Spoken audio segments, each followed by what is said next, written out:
iny efa naverimberitsika foana moa ty le hoe mena fem-potoana eritreretana hatramin'ity faravolana jolay ty ireo candidat telo, eo le hoe hoaviny sazy, eo ny hoe kitikitiana ny firafitry ny CES mety azo ovana ny lisitra ireo candidat milatsaka, eo anatrihan'izany Andriamatoa Raintsoanary dia mizarazara be ny hevitra. Retsy candidat anankitelo moa dia ao ny hoe tsy mitovy hevitra ireo ary ireo no hifampitana.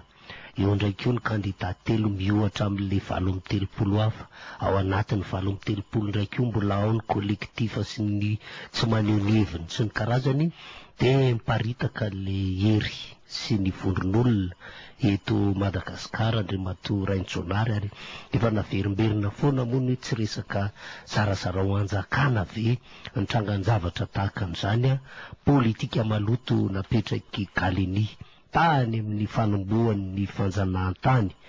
Rehefa tena adiniana nefa Andriamatoa Raintsoanary ny zava-misy eto dia eo ny adiny frantsay sy ny amerikanina, anisany mahatonga an'izao krizy zao tsy miva.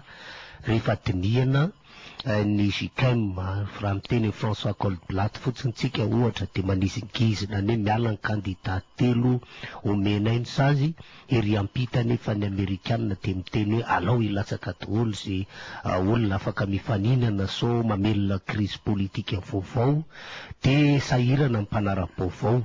Rehefa nanontaniana manoloana an'izany fifandorita-kevitry Paris Washington zany i Ramitany Lamamra dia nametraka ny hoe ny fanapahan-kevitra ndraisy ny JICM tany Addis Abeba ihany no izy. Ka malina angamba Andriamatoa Raintsoanary no hoe ohatrotriny ahoana moa zany ny hoe JICM raha oharina amin'ny Frantsa manao fanambarana na ny Amerikanina manao fanambarana, razany teny Ramitany Lamamra zany hoe ny fanambarana JICM ihany no izy afaka mitaingina eo ambonin'ny Frantsa sy États-Unis ve i Ramitany Lamamra?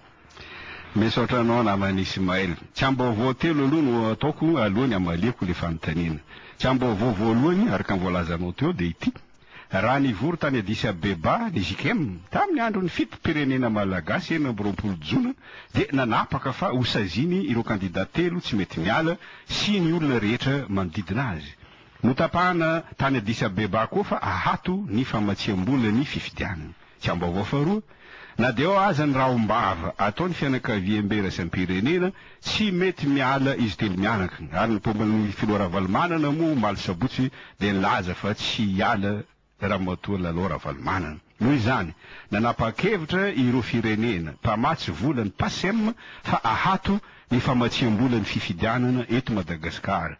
Tsy ambaovao fahatelo farany: tonga teto ny JICM tamin'ny 7 jolay nitondra délégation mahafonja nahitana vahiny BDB raha tsy anonona afa-tsy Sisano Sisimao amin'ny anaran'ny SADC, Ramitany Lamamra amin'ny alalan'ny CPS ny Union Africaine, Jean-Claude Delestrac amin'ny anaran'ny COI, Christophe Guilou amin'ny anaran'ny OIF sy ny sisa.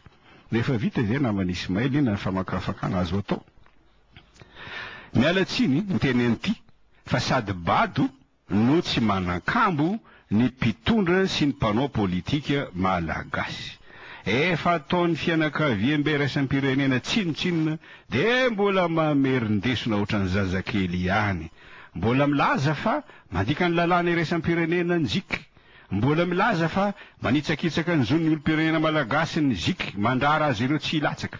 Mbola mampatsiahy ny fanambarana nataon'ny filoham-pireneny SADC nivory tamin'ny Dar es Salaam tamin'ny 20 Desambra tamin'ny taona lasa sy ny sisa sy ny sisa. Impiry aho no nilaza fa tsy mirarahan'izany ny reptilien.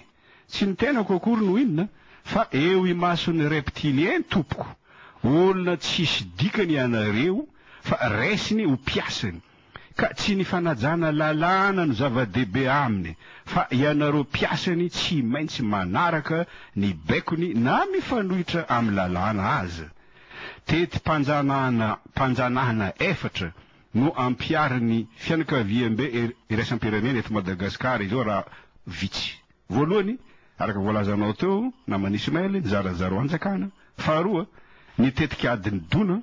Fahatelo, ny jadon'andriana. Ary faefatra, ny fifanarahana atao any an-damosina fahavalo. Resiko tsirairay ireo. efa diso fantatra ny zarazaro anjakana. Asain'ny fianakaviam-be raisam-pirenena miady amin'ny candidat telo, ireo candidat ao amin'ny collectif de candidats na bande de 21 de miady mafy tokoa. Ary mba hiady amin'ny mpitsara ny mpahalalana, asainy soloana ny mpitsara ao amin'ny CS de miady amin'ny mpitsara ny mpahalalana. Etsy ankilany. Fantatra fa hovoaka mpifidianana diso no avoaka ny senité rampitso, kanefa tsy asain'ny fianakaviam-be raisam-pirenena ovana ny mpikambana ao amin'ny senité, indrindra fa ny filohany satria olona mpanaraka ny baikony. Rehefa mvoaka ny vokatra avoaka ny senité na diso aza, tere ny fianakaviam-be raisam-pirenena anaiky ny olona rehetra. Izay tsy manaiky de ho darofany bomba.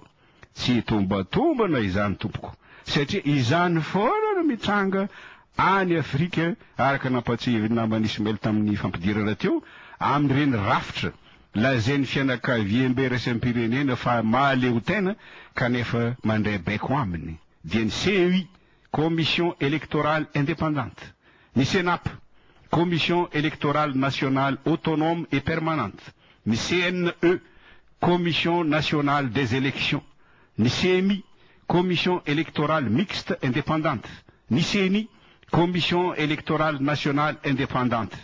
Tsy afaka hiavaka amin'ireo ny senité eto Madagasikara.